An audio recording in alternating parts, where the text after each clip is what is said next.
Assalamualaikum warahmatullahi wabarakatuh. Perkenalkan, nama saya Lelita Maulana, BP 027, Program Studi Budidaya Tanaman Hortikultura. Saya perwakilan dari yang beranggotakan Lelita Maulana, Tuti Febrianti, Wulandari Febriani, Ayu Winanda, dan Baginda Siregar.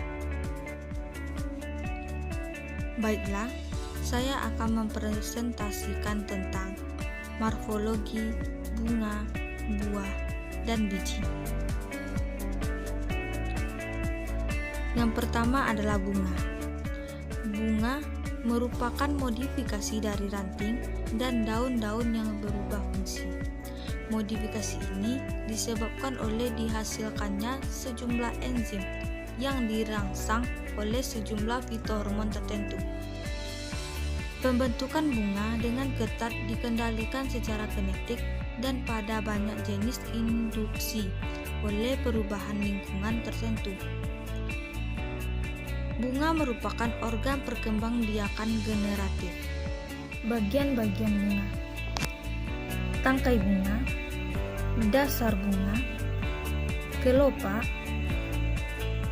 bakal biji, tangkai putik, kepala putik, benang sari, kepala sari, dan mahkota. Bagian bunga yang pertama yaitu tangkai bunga atau pedikan, yaitu bagian bunga yang masih jelas bersifat batang. Padanya sering terdapat daun-daun peralihan, yaitu bagian-bagian yang menyerupai daun, berwarna hijau, yang seakan-akan merupakan peralihan dari daun biasa ke hias bunga.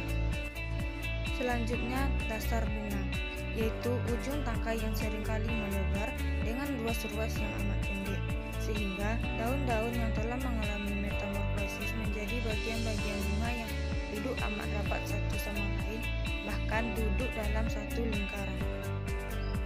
Berikutnya, kelopak atau kaliks, yaitu bagian hiasan bunga yang merupakan lingkaran luar, biasanya berwarna hijau, dan sewaktu bunga masih kuncup melindungi bunga terhadap pengaruh dari luar. Kelopak terdiri dari beberapa daun kelopak atau sepal. Daun-daun kelopak pada bunga dapat berlekatan satu sama lain dan dapat pula terpisah-pisah. Selanjutnya, tajuk bunga atau mahkota bunga atau corolla, yaitu bagian hias bunga yang terdapat pada lingkaran dalam, biasanya tidak berwarna hijau lagi. Bagian inilah yang biasanya merupakan warna bunga. Mahkota bunga terdiri dari sejumlah daun mahkota atau petal yang dapat berlekatan atau tidak. Fungsi corolla adalah untuk menarik polinator dan sebagai pelindung alat kelamin. Selanjutnya, alat-alat kelamin jantan atau androecium atau stamen. Bagian ini sesungguhnya juga merupakan metamorfosis daun yang menghasilkan serbuk sari. Androecium terdiri atas sejumlah benang sari, dapat bebas atau berlekatan. Ada yang tersusun dalam satu lingkaran, ada pula yang dalam dua lingkaran. Alat-alat kelamin betina pada bunga merupakan bagian yang biasanya disebut dengan putik atau pistil. Putik terdiri atas metamorfosis daun yang disebut dengan daun buah, tetapi dapat pula hanya terdiri atas satu daun buah. Selanjutnya, jumlah bunga dan tata letaknya pada suatu tumbuhan. Yang pertama, jika suatu tumbuhan hanya mempunyai satu bunga saja, biasanya bunga itu terdapat pada ujung batang atau flos terminalis. Dan yang kedua, jika bunganya banyak, dapat sebagian bunga-bunga tadi terdapat pada ketiak-ketiak daun atau flos lateralis atau fork axillaris, dan sebagiannya pada ujung batang atau cabang-cabang. Berikutnya, kelamin bunga. Yang pertama, bunga banci atau berkelamin dua atau hermaprodit, yaitu bunga yang padanya terdapat benang sari atau alat kelamin jantan maupun putik atau alat kelamin betina. Bunga ini seringkali dinamakan pula Berikutnya, bunga berkelamin tunggal atau uniseksualis. Jika pada bunga hanya terdapat salah satu dari kedua macam alat kelaminnya. Yang pertama, bunga jantan. Jika pada bunga hanya terdapat benang sari tanpa putik.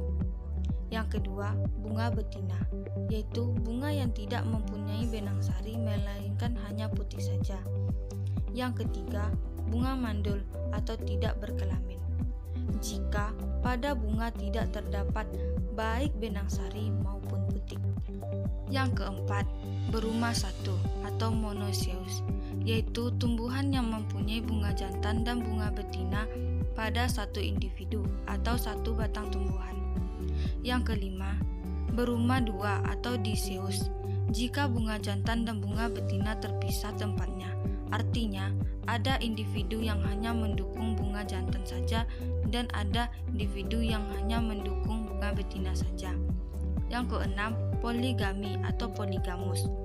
Jika pada suatu tumbuhan terdapat bunga jantan, bunga betina, dan bunga banci bersama-sama. Berikutnya yaitu buah.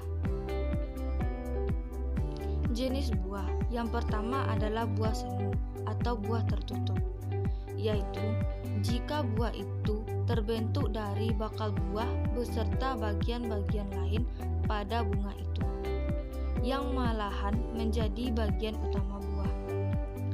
Sedangkan buah sesungguhnya kadang-kadang tersembunyi. Penggolongan buah semu ada 3. Yang pertama, buah semu tunggal. Yang kedua, buah semu ganda. Yang ketiga, buah semu majemuk. Yang kedua, buah sungguh atau buah telanjang yang melulu terjadi dari bakal buah. Dan jika ada bagian bunga lain yang masih tinggal, bagian ini tidak merupakan bagian buah yang berarti. Penggolongan buah sungguh atau sejati yang pertama yaitu buah sejati tunggal yang terdiri dari 2. Yang pertama kering, hanya terdiri dari 1 biji.